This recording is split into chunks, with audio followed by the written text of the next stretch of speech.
अब चलिए गणित के प्रश्न को हल करते हैं।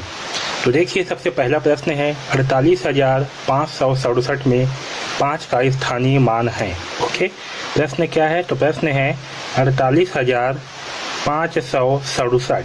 ठीक है, इसमें जो है हमें 5 का स्थानीय मान निकालना है। तो स्थानीय मान निकालने के लिए हम क्या करते हैं, देखिए 5 है, ओके, इसका हमें स्थानीय मान निकालना है। ठीक है, तो सबसे पहले जो है यहाँ पास लिखेंगे 5 और ये 5 के आगे जितना भी अंक है उतना 0 लगा देंगे। तो कितना बचा, कितना आया? तो आया 500। ओके, तो ये 500 जो है इस 5 का स्थानीय मान होगा। स्थानीय मान का मतलब होता है कि किसी संख्या के स्थान का मान, उसे स्थानीय मान कहते हैं। तो देखिए सही आंसर कौन सा है? ऑप्शन नंबर 1 हमारा सही आंसर है। अब देखिए दूसरा क्वेश्चन, 3/2 - 1/6 का मान होगा। ठीक है, तो हमें जो है 3/2 - 1/6 करना है। ठीक है, इसे जो है घटाना है। तो चलिए घटाते हैं। तो सबसे पहले क्या करेंगे, 2 और 6 का लघुत्तम निकाल लेंगे। क्या करेंगे? 2 और 6 का लघुत्तम निकालेंगे। तो देखिए 2 और 6 का लघुत्तम कितना आएगा? तो 2 एकम 2, ठीक है, 2 तिया 6, 3 एकम 3, एक है तो एक ही होगा। तो ये होगा 2 × 3 यानी कि 6। ओके, तो 2 और 6 का लघुत्तम कितना आया? लघुत्तम आया 6। ओके, अब यहाँ लिखेंगे 6।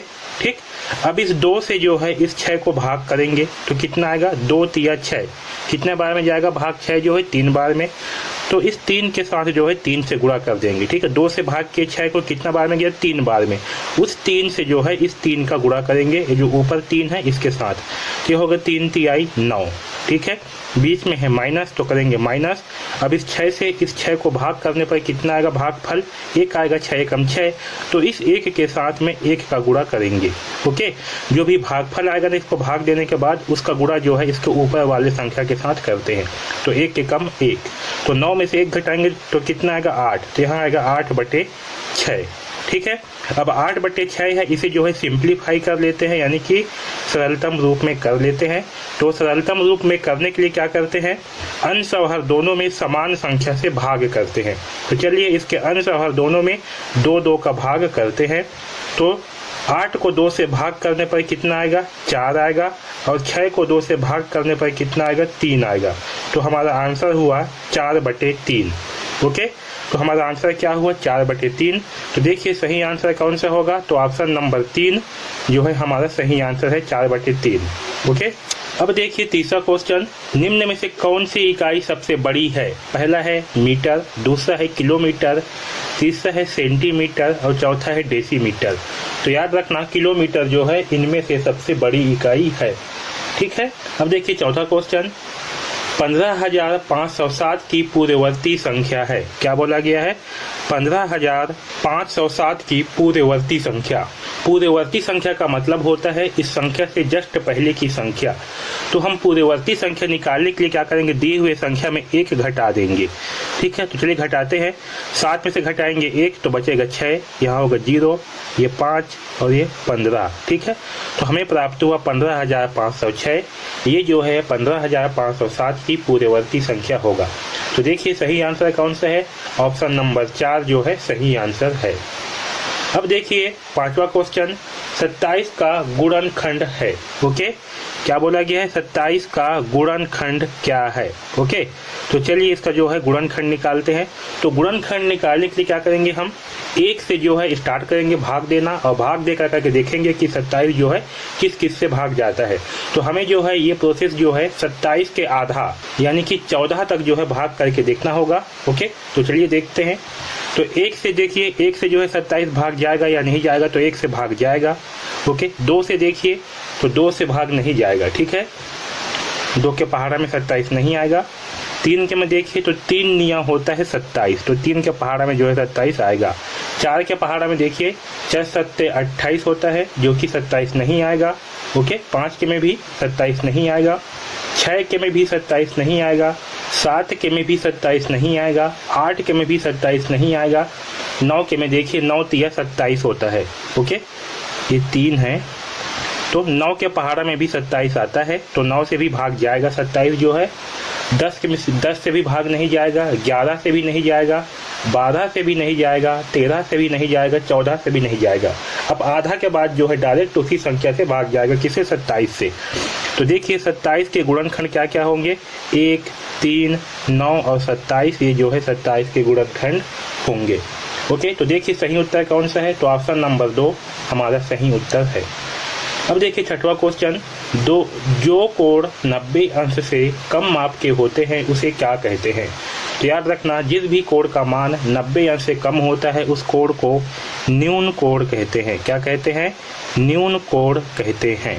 ओके, अब देखिए सातवां क्वेश्चन, 10 घंटे 50 मिनट 25 सेकेंड में से 4 घंटे 20 मिनट 25 सेकेंड को घटाओ। ठीक है, क्या बोला गया है? 10 घंटे 50 मिनट और 25 सेकेंड, इसमें से जो है हमें 4 घंटे, तो घंटे को घंटे के नीचे लिखना है 4 घंटे, मिनट को मिनट के नीचे लिखना है, यहाँ होगा 20 मिनट और 25 सेकेंड, इसे जो है घटाना है। ठीक, तो चलिए घटाते हैं। तो देखिए 25 सेकेंड है, 5 में से 5 घटाएंगे तो बचेगा 0, 2 में से 2 घटाएंगे बचेगा 0, यानी कि 0 सेकेंड। ठीक है, अब देखिए 50 माइनस 20 करेंगे, 0 में से 0 घटाएंगे क्या बचेगा? 0, 5 में से घटाएंगे 2 बचेगा 30, तो ये होगा बचेगा 3, तो ये होगा 30 मिनट। ठीक, अब 10 में से घटाएंगे 4 तो बचेगा 6, तो ये होगा 6 घंटे 30 मिनट 0 सेकेंड, तो 0 को छोड़ देंगे तो होगा 6 घंटे 30 मिनट।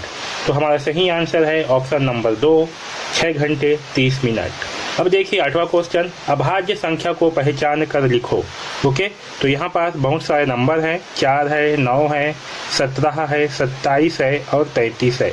तो अभाज्य संख्या क्या होती है? वह संख्या जो 1 से और खुद से भाग जाती है उस संख्या को अभाज्य संख्या कहते हैं। तो चलिए चेक करते हैं कि कौन कौन सी संख्या अभाज्य संख्या है। तो वह संख्या जो है अगर 1 से भाग जाएगी और खुद से, तब तो अभाज्य संख्या है, नहीं तो वो भाज्य संख्या होगा। तो देखिए 4 जो है 1 से भाग जाएगा और 2 से भी भाग जा रहा है ना, मतलब ये अभाज्य संख्या नहीं है। वैसे 9 को देखिए, 9 जो है 1 से भाग जाएगा और 3 से भी भाग जाएगा, इसका मतलब 9 भी अभाज्य संख्या नहीं है। 17 को देखिए, 17 जो है 1 से भाग जाएगा और किससे भाग जाएगा? 2 से भी नहीं जाएगा, 3 से भी नहीं जाएगा और डायरेक्ट जो है केवल 17 से ही भाग जाएगा। ठीक है, तो 17 क्या है? आपका अभाज्य संख्या है, क्योंकि 17 जो है 1 से और खुद से भाग जा रहा है। आगे 27 को चेक करते हैं।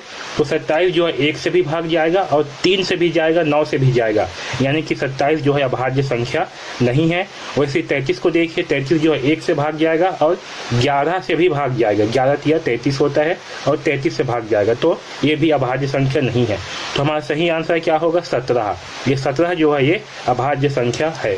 अब देखिए 9वां क्वेश्चन, यदि एक पुस्तक का मूल्य 8 रुपये है तो 96 रुपये में कितने पुस्तकें खरीदी जा सकती है? ठीक है, हमें जो है एक पुस्तक का मूल्य दिया हुआ है कितना?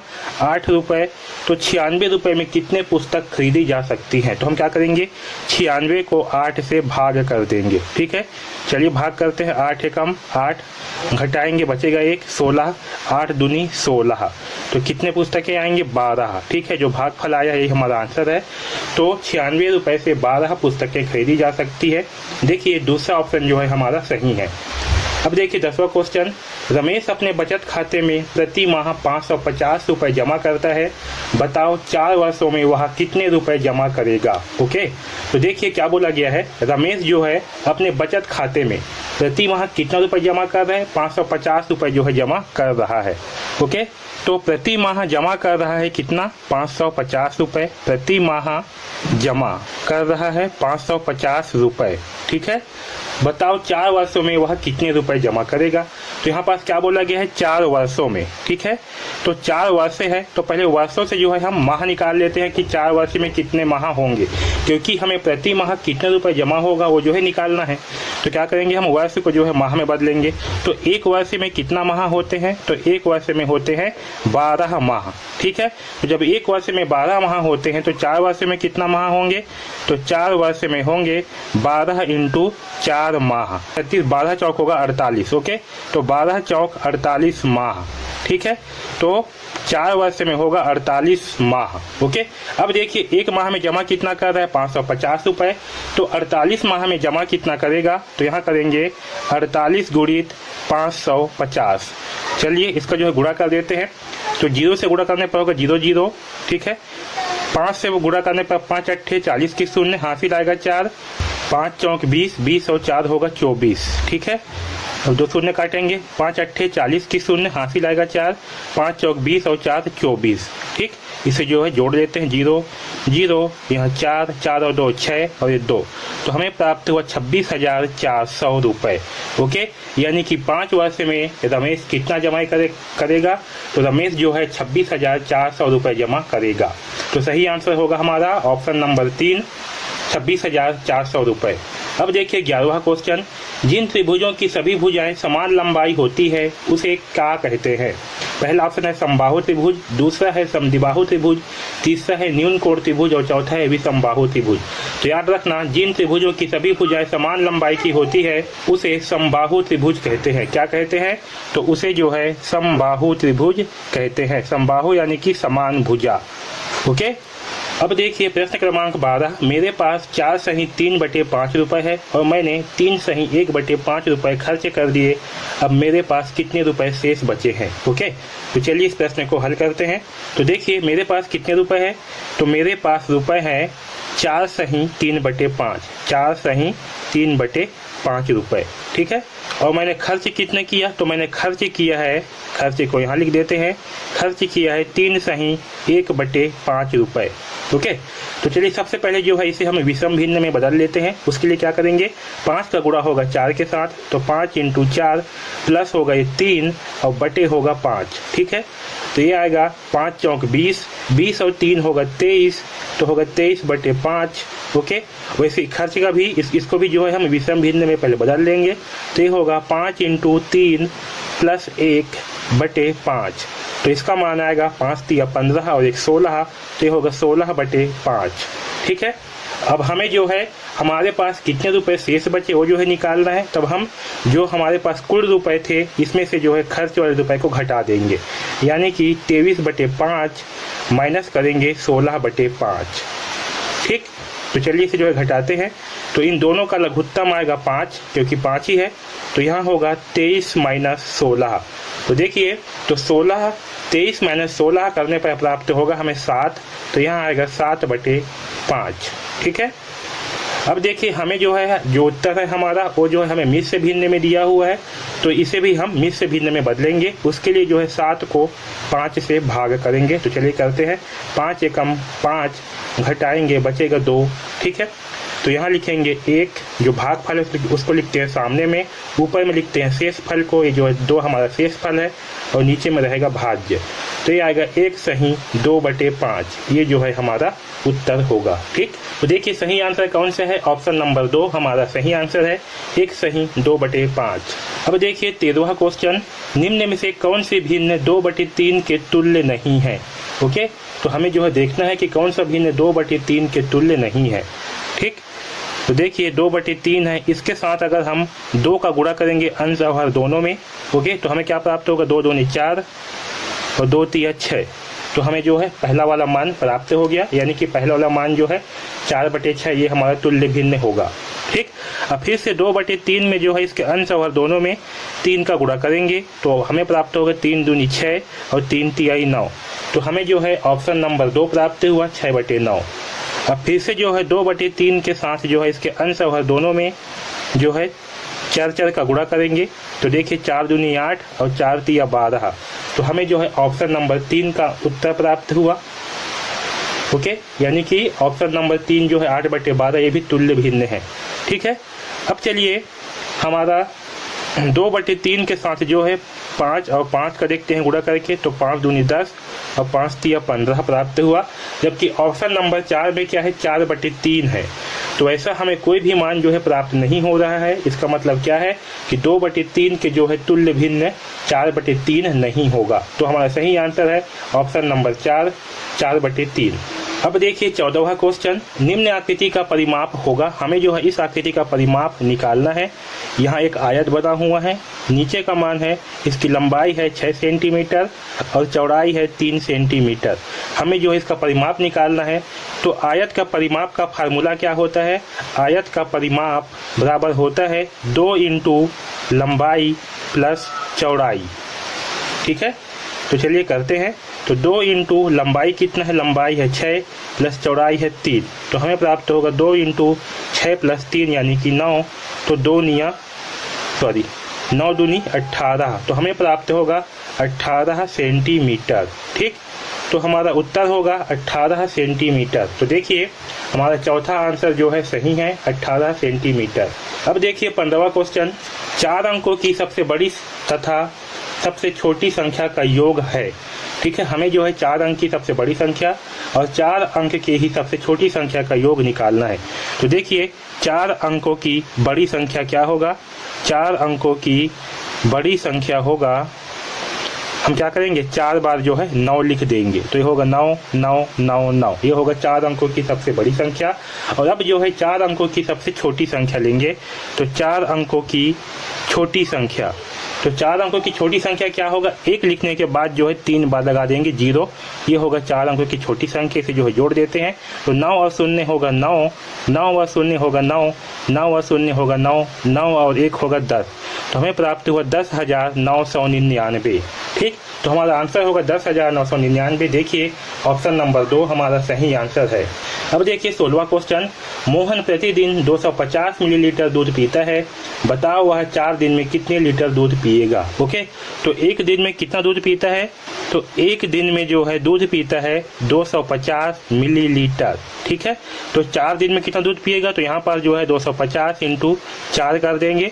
देखिए 4 0 0, 4 5 20 के 0 हासिल आएगा 2, 4 दूनी 8, 8 और 2 10, तो आएगा 1000 मिलीलीटर। ठीक है, और 1000 मिलीलीटर बराबर होता है 1 लीटर। ठीक है, तो याद रखना 1000 मिलीलीटर बराबर क्या होता है, 1 लीटर होता है। ठीक है, तो देखिए हमारे ऑप्शन में क्या है, पहला ऑप्शन है 1000 मिलीलीटर और दूसरा है 1 लीटर और तीसरा ऑप्शन है आ एवं बा दोनों सही। ठीक है, तो हमारा आंसर क्या होगा, हमारा आंसर जो है आ और बा दोनों सही होगा। ओके, अब चलिए 17वां क्वेश्चन को देखिए, एक वर्ष में कितने दिन होते हैं, तो याद रखना एक वर्ष में 365 दिन होते हैं, तो हमारा सही आंसर है ऑप्शन नंबर 3, 365 दिन। अब देखिए 18वां क्वेश्चन, त्रिभुज का परिमाप बताओ जिसकी भुजाओं की लंबाई 6 सेंटीमीटर, 8 सेंटीमीटर, 10 सेंटीमीटर हो। तो देखिए त्रिभुज का परिमाप बराबर क्या होती है, तीनों भुजाओं का योग जो है ये त्रिभुज का परिमाप होगा। ठीक है, त्रिभुज की तीनों भुजाओं का योग, तो त्रिभुज की तीनों भुजाओं के योग को कहेंगे त्रिभुज का परिमाप। तो चलिए देखते हैं, तो क्या होगा 6 + 8 + 10, तो ये होगा 10 और 8 18, 18 और 6 24। ठीक है, तो हमें प्राप्त होगा 24 सेंटीमीटर। तो देखिए हमारा सही आंसर क्या होगा, हमारा सही आंसर होगा ऑप्शन नंबर 4, 24 सेंटीमीटर। अब चलिए 1900 प्रश्न को हल करते हैं। तो यहाँ पास है 67.89 को जो है भाग करना है 10 से। ठीक है, तो चलिए भाग करते हैं। 10 छक्का होगा 60, घटाएंगे तो यहाँ बचेगा 60, 7। ओके, यहाँ पास जो है दशमलव है तो यहाँ लग जाएगा दशमलव। अब यहाँ 8 को उतारेंगे, 10 सत्ते होगा 70। ठीक है, घटाएंगे यहाँ बचेगा 8। अब इस 9 को उतारेंगे, 10 अट्ठे होगा 80। यहाँ पास 9 को उतारेंगे, यहाँ पास जो है एक 0 लग जाएगा। ठीक है, यहाँ पास 9 बचेगा, यहाँ 0 लग जाएगा क्योंकि दशमलव लगा हुआ है, तो 10 निया होगा 90। तो हमारा सही आंसर होगा 6.789। ओके, तो देखिए ऑप्शन नंबर 2 जो है हमारा सही आंसर है। अब देखिए 20वां क्वेश्चन, एक परिवार के 5 सदस्यों की मासिक आय क्रमशः 1500 रुपये, 2000 रुपये, 2500 रुपये एवं 1900 रुपये एवं 3000 रुपये है। तो परिवार के सदस्यों की औसत आय क्या होगी। तो जहाँ भी औसत आय निकालना होगा वहाँ पर क्या करेंगे, हम औसत का फार्मूला से जो है निकालेंगे। तो औसत बराबर होता है आंकड़ों का योग बटे आंकड़ों की संख्या। तो चलिए यहाँ पर जो है जितने भी आंकड़े हैं सबको जोड़ते हैं। तो पहला है 1500, फिर है 2000, फिर है 2500, फिर है 1900, फिर है 3000। ठीक, और बटे होगा आंकड़ों की संख्या। तो कितनी है, 1 2 3 4 5, तो बटे होगा 5। तो चलिए इन सबको पहले जोड़ लेते हैं। तो यहाँ है 1500, 2000, 2500, 1900 और है 3000।